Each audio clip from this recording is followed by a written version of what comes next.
हाबिब मीर साहब, इस सब में अब ज़ाहिर पहले जब तहरीक इंसाफ के ख़िलाफ़ कार्रवाइयाँ हो रही थी तो वो कहते थे कि हुकूमत भी ज़िम्मेदार है, इस्टेब्लिशमेंट को भी निशाना बनाते थे। अब जब केयर टेकर सेटअप आ गया, आपको लगता है कि क्योंकि दरमियान से वो शील्ड निकल गई मुंतखब हुकूमत की, तो कुछ कार्रवाइयाँ कम होंगी तहरीक इंसाफ के ख़िलाफ़ या ज़्यादा हो सकती हैं? राजा रियाज साहब तो कह रहे हैं कि उन्हें बल्ला ही नज़र नहीं आ रहा इंतखाबात में। किस तरफ सिचुएशन जाती नज़र आती है?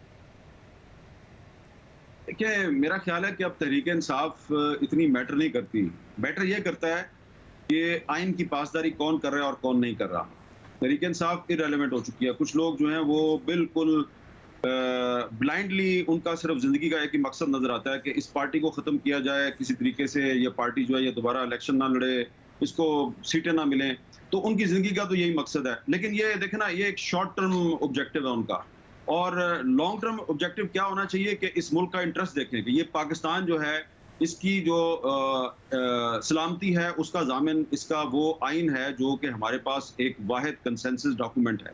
इसके अलावा हमारे पास कोई चीज़ नहीं है इस मुल्क को जोड़ के रखने के लिए, और ये आइन दोबारा बनेगा भी नहीं। तो जो लोग इस आइन को तोड़ रहे हैं, इस आइन को वायलेट कर रहे हैं, उनके दिलो दिमाग पे तहरीक इंसाफ छाई हुई है, लेकिन वो पाकिस्तान और पाकिस्तान का आइन जो है उसको देख ही नहीं रहे।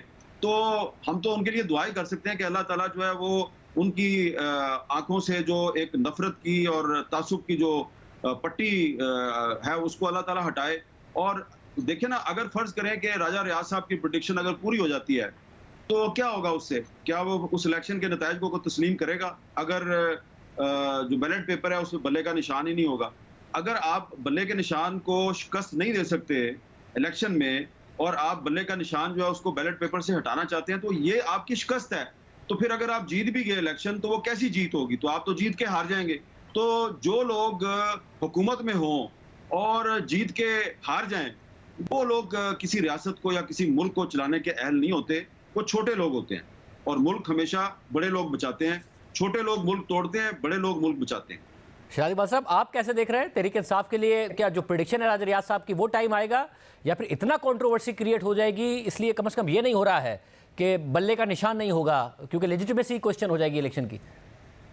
मेरे ख्याल से एक सिंबॉलिकली बल्ले का निशान होगा, लेकिन जो प्रोमिनेंट लीडर्स हैं इंक्लूडिंग पाकिस्तान तहरीक इंसाफ चेयरमैन, उनको शायद इलेक्शन में हिस्सा ना लेने दिया जाए। तो मुझे तो ये इस वक्त सूरत हाल नजर आ रही है। लेकिन शाहज़ेब देखिए, हम ये बात करते रहे कि माजी में हुकूमतें जब जा रही होती हैं तो वो बारूदी सुरंगें बिछा देती हैं, ऐसे इकोनॉमिक फैसले करती हैं कि आने वाले हुकूमत के लिए मुश्किल हो जाए। ये जो पीडीएम की हुकूमत फैसले करके गई है ना, ये वो बारूदी सुरंगें हैं जो कि आपकी जमहूरियत को पटरी से उतार सकती हैं। अगर इलेक्शन नहीं हुए, ताखीर भी गैर जरूरी, तो ये वो बारूदी सुरंगें हैं जो कि इलेक्शन को जो कि जमहूरियत को पटरी से उतार देंगे। तो मुझे नहीं समझ आ रहा, मैं कल आपके शो में सुन रहा था, राना सनाउल्लाह कह रहे थे, हमारे शो में भी यही बात कर रहे थे कि सिविलियन सुप्रीमेसी की बातें किताबी बातें हैं, हमें जो है प्रैग्मेटिक होना चाहिए, फौज को जो है हमारी मदद करनी चाहिए इकोनॉमिक मामलात में, डेवलपमेंट मामलात में, इस तरह मामला चलना चाहिए। तो ये इस वक्त किस जोन में है, शायद इनको नजर आ रहा है कि इक़्तिदार जो है हमें मिल जाएगा, लेकिन सिर्फ ये सोचना चाहिए जो वो बात कर रहे हैं ना, क्योंकि 9 मई के बाद कैसे हो सकता है कि पाकिस्तान तहरीक इंसाफ के चेयरमैन को इलेक्शन लड़ने दिया जाए? तो नवाज शरीफ साहब ने तो 2017-16 में 9 मई नहीं किया था, उनको क्यों हटाया गया? उस वक्त भी ये खबरें चलती थी कि जो फैक्ट्रीज हैं नवाज शरीफ साहब की, उनमें से रॉ के एजेंट निकल रहे हैं, तो उनको ये कह के खत्म कर दिया। मोहतरमा बेनजीर भुट्टो ने तो 9 मई नहीं किया था, तो क्यों फिर उस वक्त IGI बना के नवाज शरीफ साहब को उनके पीछे लगा के उनकी दो हुकूमतों को खत्म किया गया? जुल्फिकार अली भुट्टो साहब ने तो 9 मई नहीं किया था, हुसैन सुरवर्दी साहब ने तो 9 मई नहीं किया था। तो जवाब आप कोई भी बना लेंगे सियासी लीडर को बाहर रखने का। आज राना साहब जस्टिफाई कर रहे हैं कि 9 मई हो गया तो हम पूरी ताकत का इस्तेमाल करेंगे, फौज भी हमारे साथ मिलकर ताकत में शामिल हो जाए, तो इसमें कोई बुराई नहीं है। लेकिन जरा आप साबिक अपनी हिस्ट्री से सबक सीखें। हर रहनुमा ने आके 9 मई नहीं किया, लेकिन उनको भी सियासत से आउट किया गया।